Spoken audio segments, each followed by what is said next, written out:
అన్నగారిని వర్ణించి మాట్లాడడానికి స్వర్ణము కూడా సరిపోదు, సమయము సరిపోదు, నా వయసు కూడా సరిపోదు అని ఒక తెలుగువాడిగా భావిస్తున్నాను.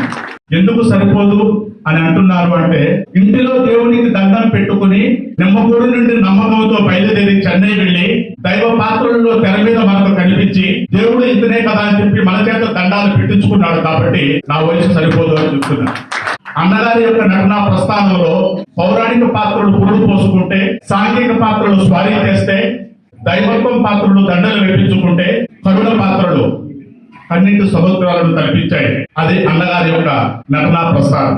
బాణములు చేతబట్టి భావోద్వేగాన్ని పలికించిన రాముడు ఆయనే, కథను భుజం పైన ధ్వజించి దివ్య శోభాయమానముగా సంభాషణలు పలికించిన దుర్యోధనుడు ఆయనే, తన యొక్క బలమును పాండవులకు ఫలమును తప్పించి ఇప్పించి రప్పించిన భీమసేనుడు ఆయనే. మీ అందరి వెనకాల నేను ఉన్నాను అంటూ గీతోపదేశం చేసిన శ్రీకృష్ణ పరమాత్ముడు ఆయనే.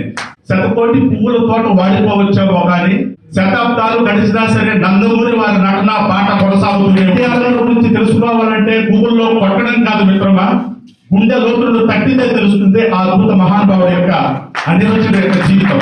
ప్రజలే దేవుళ్ళు, సమాజమే దేవాలయం అనే ఒక నాందితో తల్లి పెట్టిన 9 మాసాలు మోసినట్లుగా 9 నెలల్లో పార్టీ స్థాపించి అధికారం చేపట్టి ముఖ్యమంత్రి పీఠాన్ని అధిష్ఠించి ప్రతిపక్షాలను సైతం ముఖ్య మీద వేలేశ్వరరావు పరిపాలించి అధికారంలో ఉన్నంత వరకు ఎంత హుందాగా ఉన్నారో ప్రతిపక్షంలో ఉన్నా సరే అంతే హుందాన్ని ప్రదర్శించి అప్పటి అధికార పక్షుల చేత నమస్కారం పెట్టించుకున్న నందమూరి తారక రామారావు. ప్రతిపక్షంలో ఉన్నాం కదా అని చెప్పి అధికార పక్షాన్ని ఇష్టం వచ్చిన విమర్శలు చేయకుండా సంస్కారంతో మాట్లాడి అలాంటి సభలు నడిపించినటువంటి దార్శనికుడు అని చెప్పచ్చు.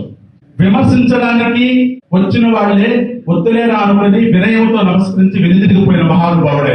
ఎదిరించలేమా, ఎన్టీ రామారావు గారిని ఎదిరించలేమా అని చెప్పి అప్పట్లో రాజకీయ నాయకులు కొందరు ఎన్నో కలడకని ఎందుకు లేరా అని చెప్పి ఎదురిగిపోయినటువంటి ఎవరెస్ట్ శిఖరం ఆయన. ముఖ్యంగా మన యొక్క గల్ఫ్ వాసుల చిరకాల కోరిక.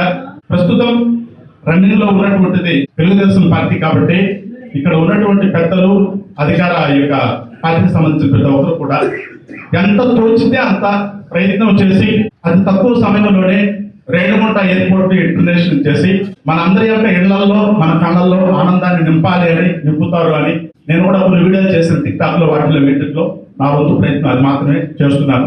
ఎన్టీఆర్ గారి గురించి నేను రాసుకున్న కొన్ని పోయిటరీ సైడ్ మాటలు ఏంటంటే, కళామ తల్లి మెడలో నటనా బాలయ్య నిలిచావు, ఖండాంతరాలలో తెలుగువాడి గుండెల్లో అంత్యస్థానంలో నిలిచావు. ఎన్టీఆర్ గారు అంటే మన ఇంటి గోడ అరలో ఫోటో మాత్రమే కాదు, ప్రతి తెలుగువాడి గుండె పొరలో ప్రేమ పాట, ప్రేమ మాట. ఈ కార్యక్రమానికి ఆహ్వానించినటువంటి తమ్ముడు బాలిరెడ్డి నాయుడికి హృదయపూర్వక ధన్యవాదములు. తెలుగువాడికి ఎక్కడ బాధ కలిగినా తిదుంపుగా తోడుంటాం, భారతీయుడు ఎక్కడ భయపడినా జై బోలో భారత మాతాకి అంటూ ధైర్యాన్ని చాటుతాం. ఈ అవకాశం ఇచ్చిన పెద్దలందరికీ నమస్కారం తెలియజేస్తూ జోహార్ ఎన్టీఆర్.